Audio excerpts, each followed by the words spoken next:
Speed Axon компани дэлгэцийн технологид суурилсан хурал, сургалтын шийдэл, уурын дэлгэц буюу агаарт дүрс үүсгэх технологи, холограм, интерактив торонт хөрөмжийн шийдэл боловсруулалт, судалгаа гэсэн чиглэлээр анх 2013 онд байгуулагдсан.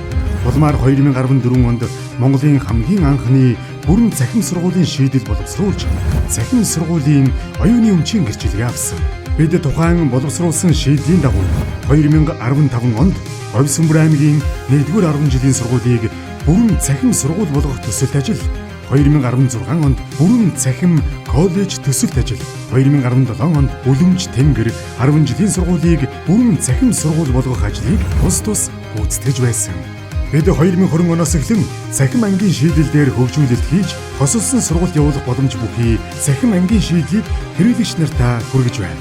Одоогоор 15 аймаг болон Улаанбаатар хотын 200 гаруй их дээд сургууль, ерөнхий боловсролын сургууль, сургалтын байгууллагад манай цахим ангийн шийдэл ашиглагдаж байна. Сургалтын тэгш хүртээмжийг нэмэгдүүлэх зорилгоор орон зайнаас үл хамааран сайн багшийн хичээлд оролцох нөхцөл бололцоог бүрдүүлэх үүднээс цахим сургуулийн үйл ажиллагааг илүү өргөжүүлэхээр ажиллаж байна. Дэлхийн жишгт нийцсэн ухаалаг ангийн шийдэл хөгжүүлэгч MindTech